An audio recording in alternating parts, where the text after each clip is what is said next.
လီယိုကာကွယ်ဆေးအကြောင်းကိုကျွန်တော်ဆက်ပြောပြပေးမယ်ပိုလီယိုကာကွယ်ဆေးမှာတော့အဓိက2မျိုးရှိတယ်ထိုးဆေးနဲ့တောက်ဆေးပဲပေါ့နော်ထိုးဆေးကကြတော့ IPV လို့ခေါ်တယ်အခုနောက်ပိုင်းတော့နိုင်ငံတော်တော်များများကပိုလီယိုကာကွယ်ဆေးထိုးဆေးကိုပဲပို့ပြီးတော့ prefer ဖြစ်တယ်ပို့ပြီးတော့အသုံးပြုလာကြတယ်ဘာဖြစ်လို့လဲဆိုတော့ပို့ပြီးတော့စိတ်ချရတာပေါ့နော်ပိုလီယိုကာကွယ်ဆေးထိုးဆေးခါကြတော့အတွင်းထဲမှာလောက်ထားတာကvirus ပိုးအတီကောင်နဲ့ဒီကာကွယ်ဆေးကိုထုတ်လုပ်ထားတာပေါ့နော်အဲ့ဒါကြောင့်မလို့ပို့ပြီးတော့စိတ်ချရတယ်အဲ့တော့ပထမအကြိမ်အသက်ကလေးအသက်2လတာနောက်4လတာနောက်6လကနေပြီးတော့18လအတွင်းနောက်စတုတ္တအကြိမ်နောက်ဆုံးအကြိမ်ကကြတော့အသက်4နှစ်ကနေ6နှစ်အတွင်းမှာပိုလီယိုကာကွယ်ဆေးကိုထိုးကြတယ်ဒါထိုးဆေးအနေနဲ့ပို့ပြီးတော့စိတ်ချရတယ်ကျွန်တော်တို့မြန်မာနိုင်ငံမှာအသုံးပြုနေတာကတော့ပိုလီယိုတောက်ဆေးပေါ့နော်အဲ့တော့ဒီတောက်ဆေးကကြတော့ဈေးတက်တာပြီးတော့ပေးရတာလွယ်ကူတယ်ဒီကလေးလေးတွေဆိုရင်လည်းဒါပါဇက်ဟပြီးတော့အဆက်ချလိုက်ရုံနဲ့အာနိတင်ရပါစေနိုင်တယ်ဒုက္ခကြတော့ပထမအကြိမ်မှာဆိုရင်ကလေးအသက်2လနောက်ကလေးအသက်4လနောက်တစ်ကြိမ်အသက်6လနောက်တစ်ကြိမ်ကကြတော့အသက်18လမှာပေးတယ်ထိုးဆေးနဲ့တောက်ဆေးကဘာကွာလဲဆိုတော့ကျွန်တော်ခုနကပြောခဲ့လို့ပဲထိုးဆေးခါကြတော့ virus ပိုးအသေးကောင်ကနေပြီးတော့ကာကွယ်ဆေးထုတ်ထားတာတောက်ဆေးခါကြတော့ဒီ virus ပိုးအရှင်ပေါ့နော်ပမာဏနည်းနည်းလေးနဲ့ဒီကာကွယ်ဆေးကိုထုတ်ထားတာ virus ပိုးအရှင်ပဲနော်ဒီ virus ပိုးကအခက်မတင်တော့လူတက်တန်းမှာတယောက်လောက်တော့ကာကွယ်ဆေးတောက်ရင်းနဲ့ပိုလီယိုရောဂါကူးစက်သွားတာမျိုးဖြစ်တတ်တယ်ဒါပေမဲ့အဲ့ဒါကအရန်ကိုရှားပါပါတယ်ပိုလီယိုကာကွယ်ဆေးတောက်ဆေးခါကြတော့ virus ပိုးပမာဏနည်းနည်းလေးနဲ့ကာကွယ်ဆေးထုတ်လုပ်ထားတာဖြစ်တယ်တက်ဆိုင်ရာကာကွယ်ဆေးတွေရဲ့ဆိုးကျိုးလေးတွေကိုလည်းကျွန်တော်ပြောပြပေးပါမယ်ခုနကတော့က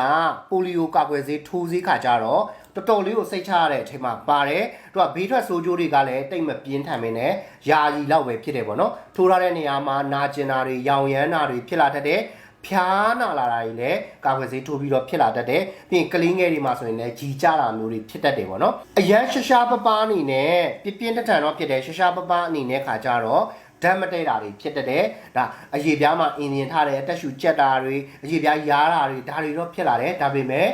အရန်ရှားပါတယ်နောက်ပိုလီယိုကာကွယ်ဆေးတောက်ဆေးရဲ့ဘေးထွက်ဆိုးကျိုးတွေရှိပါသေးတယ်အဲ့ဒါကကြတော့ခုနကထိုးဆေးထက်တော့ဆိုးကျိုးလေးတွေနည်းနည်းများနိုင်တယ်အများအားဖြင့်ကတော့အစာအိမ်နဲ့ပတ်သက်တဲ့ပြဿနာတွေဖြစ်တတ်တယ်ဝမ်းလျှောတာတွေအန်တာတွေဖြစ်လာတတ်တယ်ဖျားနာတာတွေဖြစ်လာတတ်တယ်အရန်ရှားပပအနေနဲ့ဒီကာကွယ်ဆေးတောက်ပြီးတဲ့အခါကျရင်ကလေးကလူတက်တန်းမှာတယောက်လောက်ကတော့ဒီကာကွယ်ဆေးကြောင့်ပိုလီယိုဖြစ်လာတာမျိုးတွေတော့ဖြစ်တတ်တယ်ဒါကြောင့်မလို့နိုင်ငံတော်တော်များများမှာခါကြတော့ပိုလီယိုကာကွယ်ဆေးကိုတောက်ဆေးအစားထိုးဆေးကိုပဲပြောင်းပြီးတော့အသုံးပြုလာကြတယ်ဒါပေမဲ့ကုန်စည်နှုန်းကတော့ကြီးတဲ့အထက်မှာတော့ပါတာပေါ့နော်တတိထားရမယ့်အချက်လေးတွေရှိတယ်အဲ့ဒါတွေကတော့ဓာတ်မတည့်တာတွေဖြစ်လာတယ်ဆိုရင်ပေါ့နော်ပထမတစ်ချိန်ကာကွယ်ဆေးထိုးတာတောက်တာက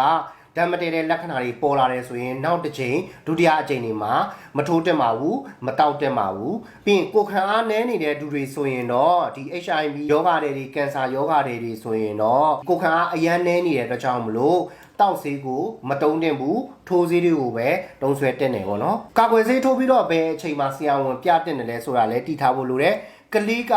ဖျားအရန်ကြီးနေတယ်103 104ရှိနေတယ်ဆိုရင်တော့ဒါဆိုရင်တော့တေချာလေးပြတဲ့နဲ့ဓာတ်မတည့်တဲ့လက္ခဏာတွေဖြစ်တဲ့ဒီအတက်ရှူကြက်တာတွေမျက်နှာတွေရောင်ရမ်းလာတာတွေဒီခန္ဓာကိုယ်ကရားရမ်းလာတာမျိုးတွေနှလုံးခုန်မြန်လာတာမျိုးတွေဆိုရင်တော့လေဆရာဝန်နဲ့တေချာပြတဲ့နဲ့ပြီးရင်ကလေးတွေမှာကြွက်သားတွေအားနေလာတယ်လေဖြတ်တဲ့လက္ခဏာလိုမျိုးပေါ်လာတယ်ဆိုရင်လည်းတေချာလေးပြဖို့လိုပါတယ်ကမ္ဘာ့ကျန်းမာရေးအဖွဲ့ WHO နဲ့ CDC ရဲ့အကြံပေးချက်တွေလည်းရှိပါတယ်အဲ့ဒါကတော့ဒီပိုလီယိုကာကွယ်ဆေးတွေရဲ့အကျိုးကျေးဇူးတွေ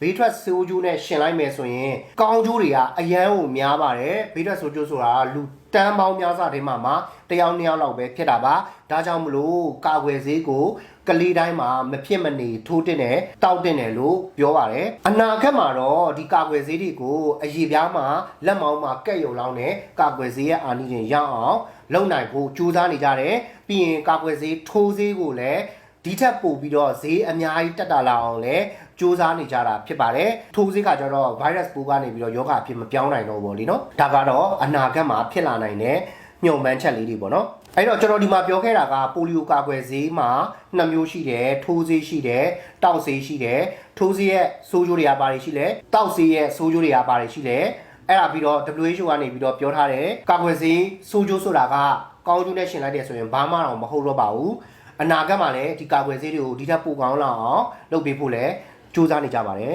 အဲ့တော့ဒီဗီဒီယိုမှာကျွန်တော်ပြောခဲ့တာကပိုလီယိုယောဂဆိုတာဘာလဲဘယ်လိုလက္ခဏာတွေရှိရလဲဘယ်လိုကူးစက်တာလဲဘယ်လိုကုသကာကွယ်ကြမှာလဲဘာတွေတတိထားရမှာလဲပြင်ကာကွယ်ဆေးတွေကဘာတွေလဲဆိုတာကျွန်တော်အသေးစိတ်ပြောပြခဲ့ပြီးဖြစ်ပါတယ်ဒီဗီဒီယိုလေးကမိတ်ဆွေအတွက်အကျိုးကျေးဇူးတစ်စုံတရာရခဲ့တယ်ဆိုရင် channel ကိုရဲ့မိတ်ဆွေတငယ်ချင်းတွေတီးအောင်